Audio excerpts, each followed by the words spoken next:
So, dear friends, I am here once again at the Shepherd's Voice. I greet you. These days it's been raining, but at the same time the temperatures are cooled, and I hope all of you are keeping well and good health also. Let me begin with the Sunday Gospel. In fact, it's about the shepherd's voice itself. Jesus, as the Good Shepherd, he tells the disciples that he loves the sheep. We have these beautiful pictures of Jesus carrying the lamb on his shoulder. And he says that the sheep hear my voice and I know them and they follow me. As I said last Sunday, the Gospels that follow soon after Easter are those that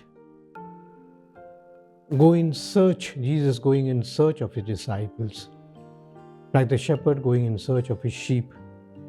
And so Jesus tells us that my sheep know me, they recognize me, and they follow me.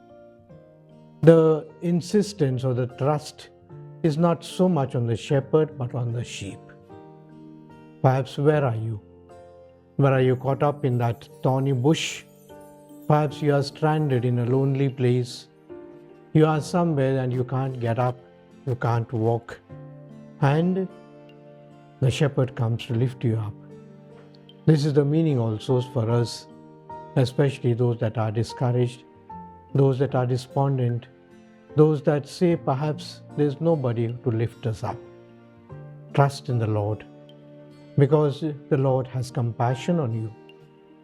We have that beautiful saying in Matthew chapter 9 verse 36. He had compassion on them because they were sheep without a shepherd.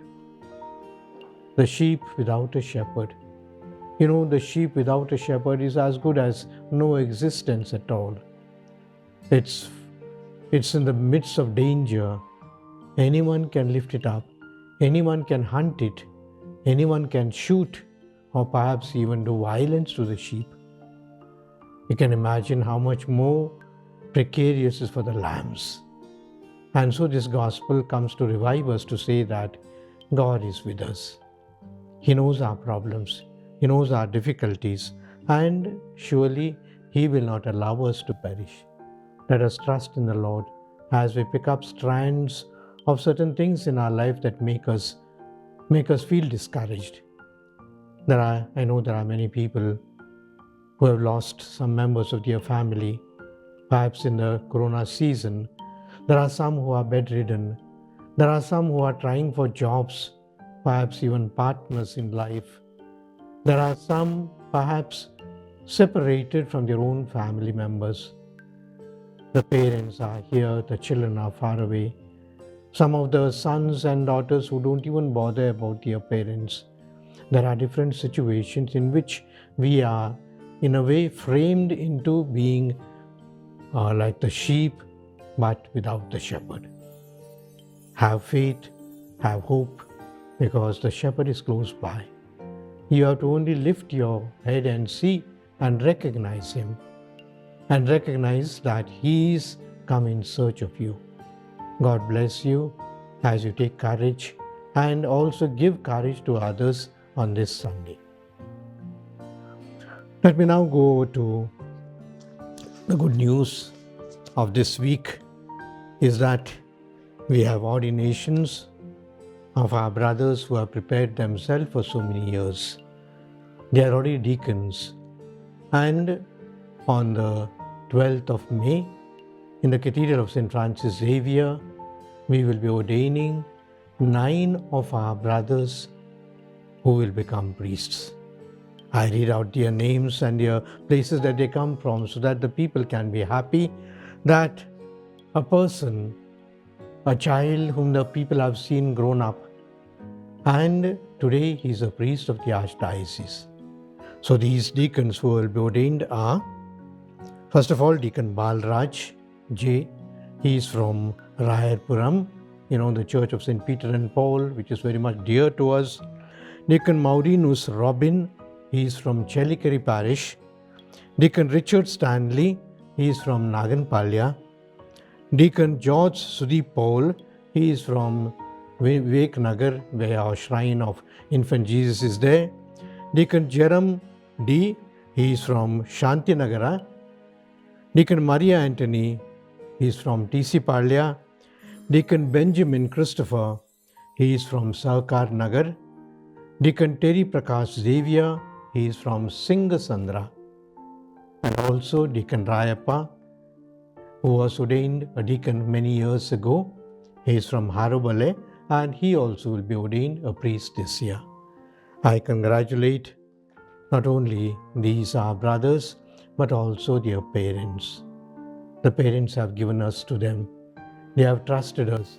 And surely as they work in the Archdiocese, we will all stand to gain by their service. I am very happy and very grateful, as I said, to the parents, to the teachers, to the village leaders, to those persons who have helped them, supported them, and many have helped them in their seminary studies. May they be good priests of our Archdiocese, always serving the poor, the needy, and those that perhaps have need of a shepherd in their life.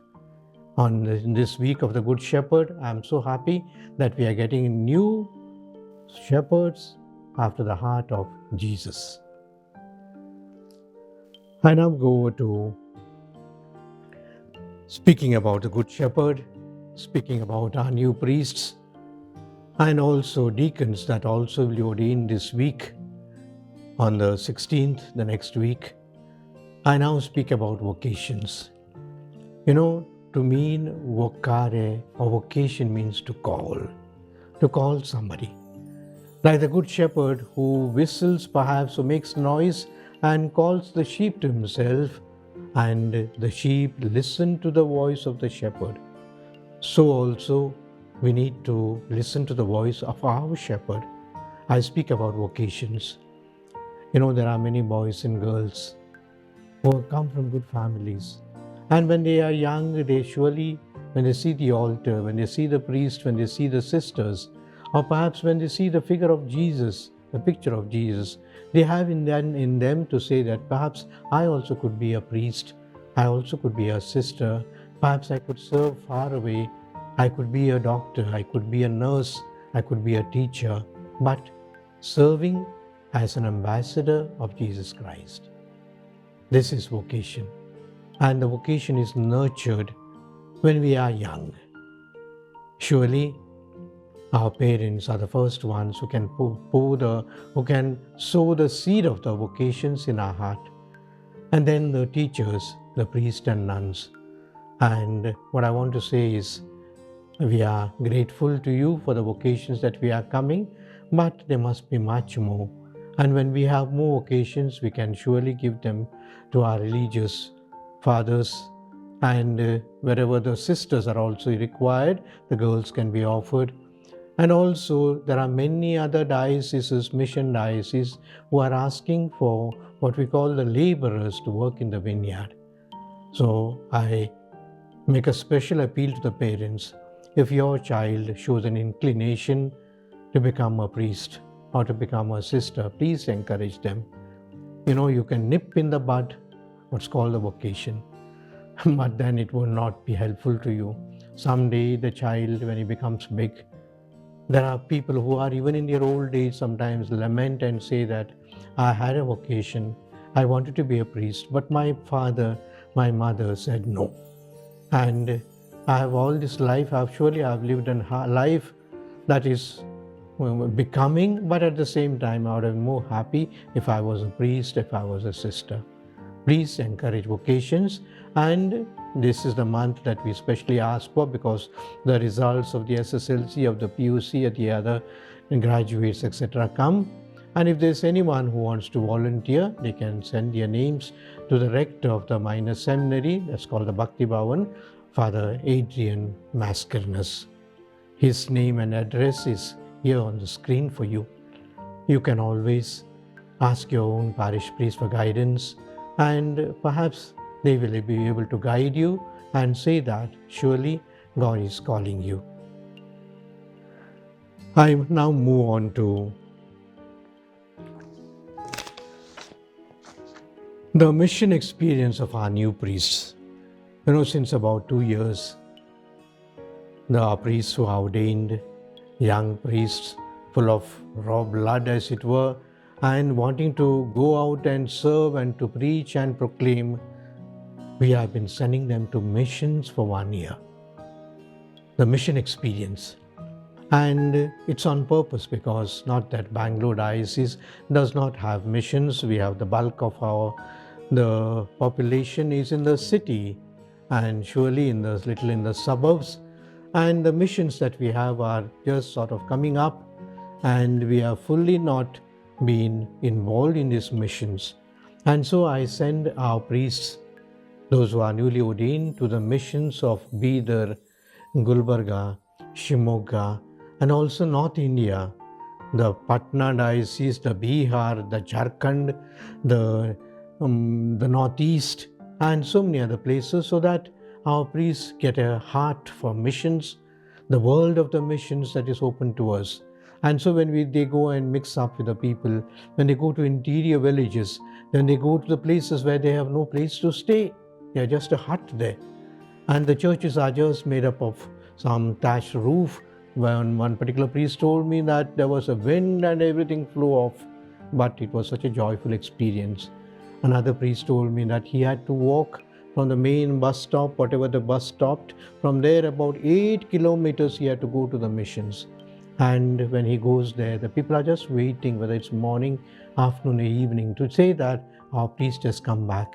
And the way they mingle among the people with their problems, with the youth, with the children, it's amazing that our priests have enjoyed the mission experience. And when they come back here, they surely keep contact with those places where in a mission.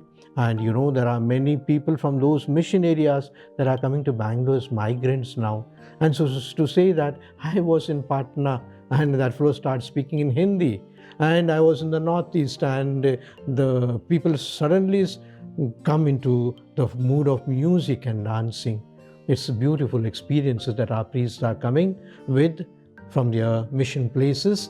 And surely when they are in Bangalore, when they are put in the missions, they would have also the heart of the missions. They will remember the poverty, they remember the miseries of the people that they have visited, so that we can also be of help and succor to the people that are in Bangalore.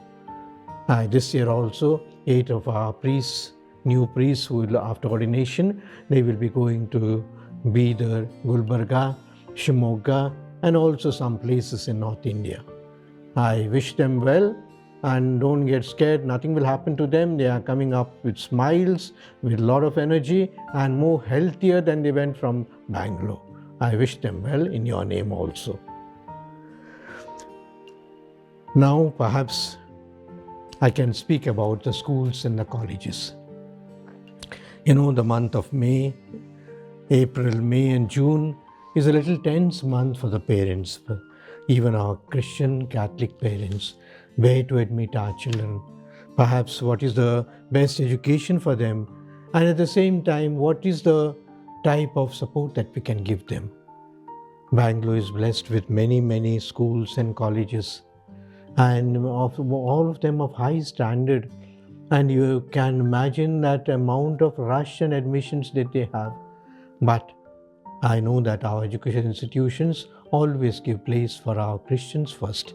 I have told them that sometimes it may happen that there is only one institution there, but many parishes would like to go there. All the children would like to go there.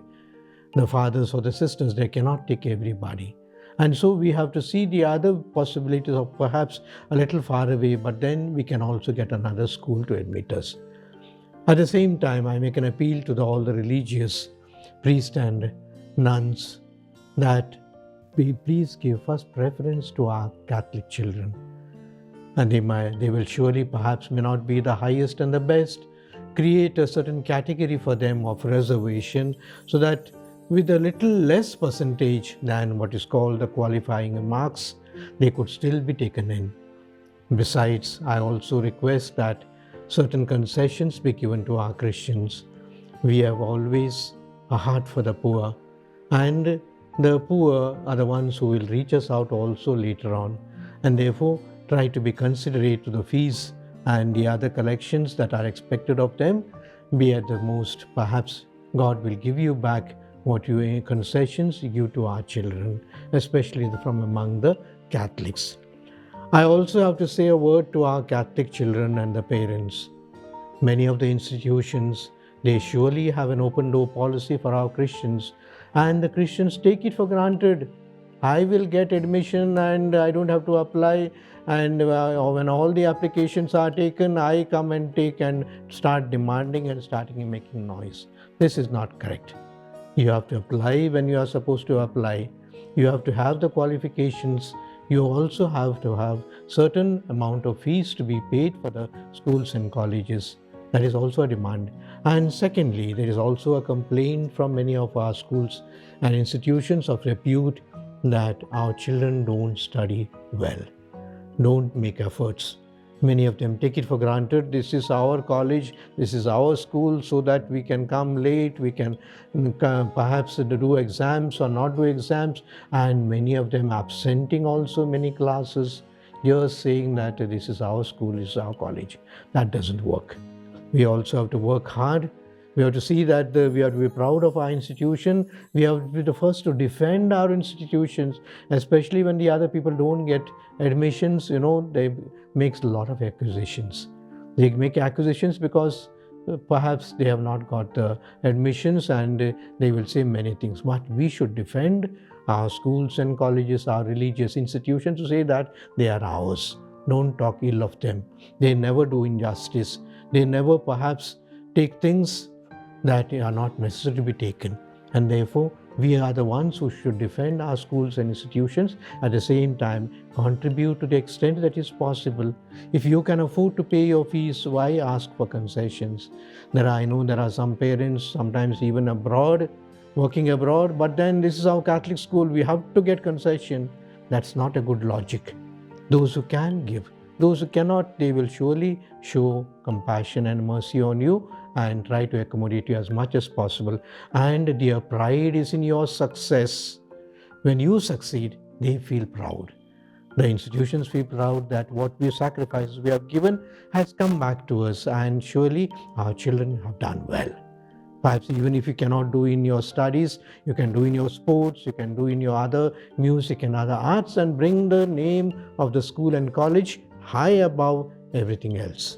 I wish you well, and surely admit your students first of all to our Catholic institutions, where there is a Catholic atmosphere, where there are evangelical counsels and principles followed, and perhaps in many of our schools we also have catechism, we have Bible study, where we are in a majority, perhaps not during the class hours as such, but before the class or after the class, sometimes some catechism is conducted, for which you should surely come to, because our identity consists in our Christian education, and therefore try to cooperate with our priests and religious in all their institutions.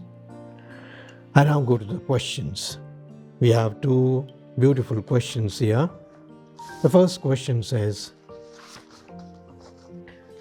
why is it that a marriage between a baptized Catholic and non-Catholic not considered a sacrament of matrimony, in spite of the bishop giving the consent for disparity of cult? If it is not considered a sacrament, then why do they take vows on the day of marriage to bring up the children in Catholic faith? There are 2-3 issues in this which perhaps I will try to explain to you. First of all, a marriage between a Catholic and a non-baptized person is something that the church allows. It's a natural marriage. But as I can explain to you, a Catholic who is baptized and a non-Christian who is not baptized, these are two different things. And therefore the question in at the center is the baptism. The baptism is the first sacrament that we received. We Catholics received. And when we receive it, the baptism is considered as the door to all the sacraments. So when you receive baptism, you receive confirmation, you receive communion, you receive matrimony, you receive the ordination, every other sacrament. But if you don't have baptism, it's as good as you are a person who is not baptized, and naturally you cannot assume or you cannot ask for things that the Christians or that the Catholics perhaps enjoy, namely a sacramental life. So therefore, one who is baptized and one who is not baptized, these are different issues. The person who is not baptized surely cannot receive the sacraments fully, but marriage is natural, marriage is allowed with a dispensation. The second question is, perhaps why do you ask the Christian party to make a promise to say that you will practice your religion or bring up your children in faith? We ask this because, first of all, the Christian party is given the sacramental privilege of having receiving the communion, receiving all the sacraments.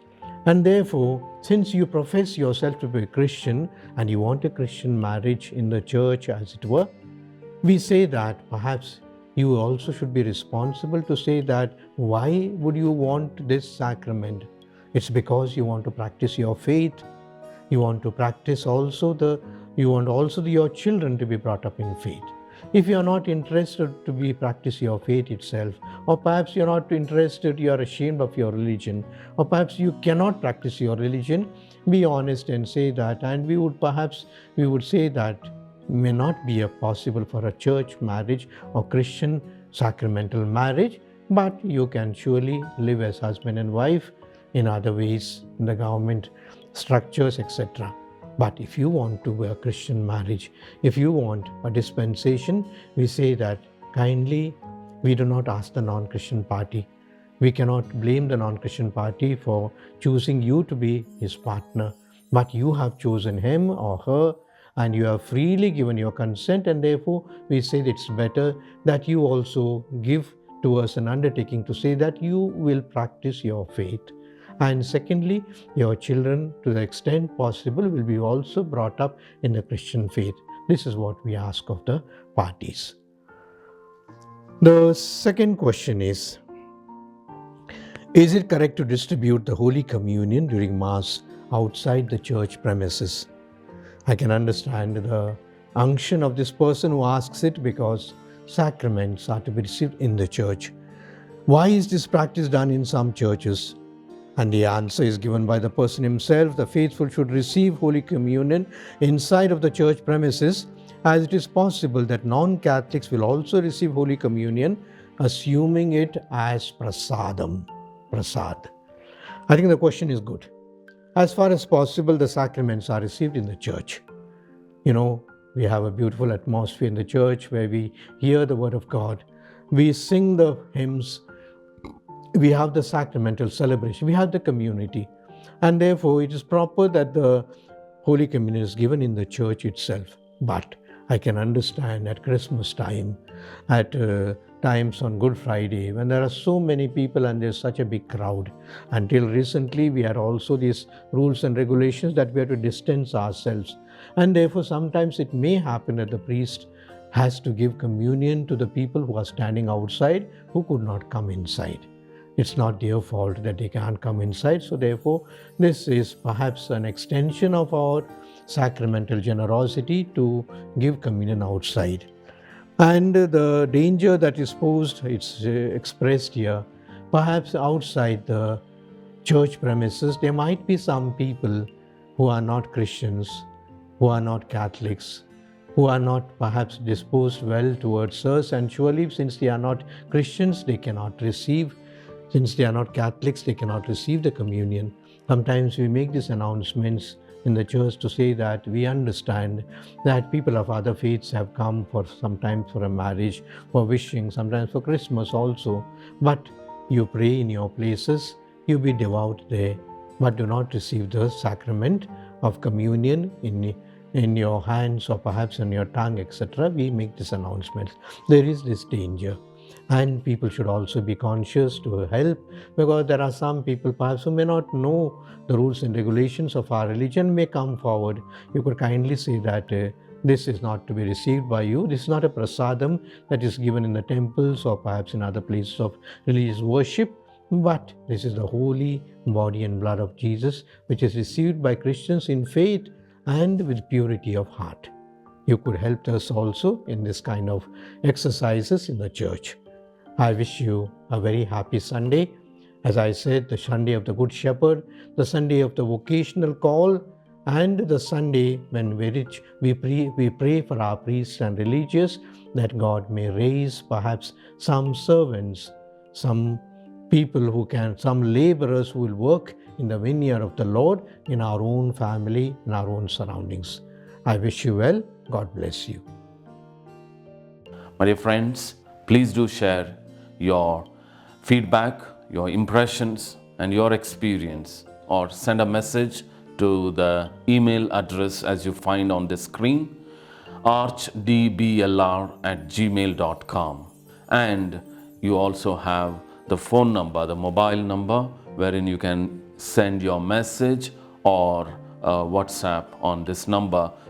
Archbishop is ready and waiting to answer your questions.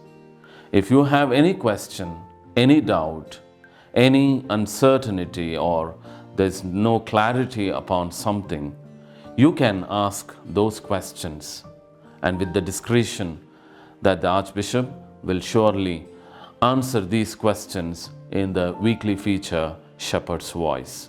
Thank you, and we look forward to the next episodes.